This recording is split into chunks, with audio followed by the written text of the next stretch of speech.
বাস্তব জীবনে এরকম কিছু ঘটনা ঘটতেছে, হয়তো আমি আর আপনি দেখতেছি না, কিন্তু যার সাথে ঘটছে সে ঠিকই দেখতে পাচ্ছে, কিন্তু কোনো কারণে সে প্রকাশ করতে পারতেছে না।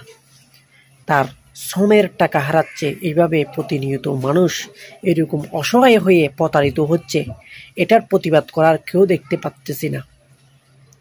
ভিডিওটি সম্পূর্ণ দেখুন, তাহলে বুঝতে পারবেন।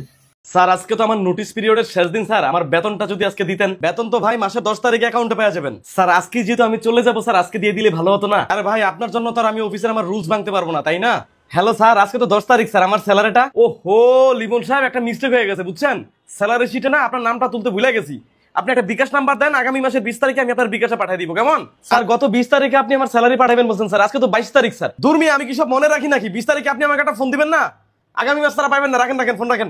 ভাই, আমি চাকরি ছাড়ছি 2 মাস হলো ভাই, আমার স্যালারিটা। হ্যালো ভাই, আজকে 5 মাস হলো ভাই, আমার স্যালারিটা তো দিলেন না ভাই। হ্যালো ভাই, ফোনটা কাটবেন না ভাই, আমার কিন্তু অফিস আসতে বাধ্য করবেন না ভাই। দেখেন লিমন সাহেব, আপনি তো আসছেন, বাট আপনি তো স্যালারিটা পাইবেন না।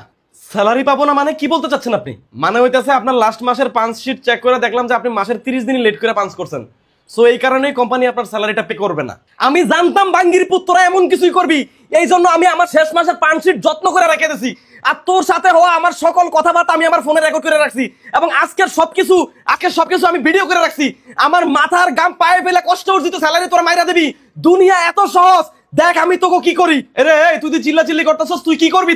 তুই কি করবি? আমার বাঙ্গির পুত, আমার কাছে সকল ডকুমেন্ট আমি ভিডিও বানায় সোশ্যাল মিডিয়ায় আপলোড করবো। তোকে কোম্পানির সকল 2 নম্বরে আমি মানুষের সামনে তুলে ধরবো। তারপর তোর আর তোর কোম্পানির নামে আমি লেভেল লতে মামলা করবো। বাঙ্গির পুত, তুই ওয়েট কর, দেখ আমি কি করতে পারি।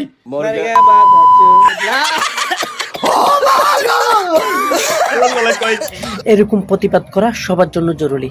আপনি শ্রম দিবেন, টাকা নেবেন, এটাতে আবার ভয় পাওয়ার কি আছে? সবাই একত্রিত হয়ে প্রতিবাদ করবেন ইনশাআল্লাহ। আসসালামু আলাইকুম।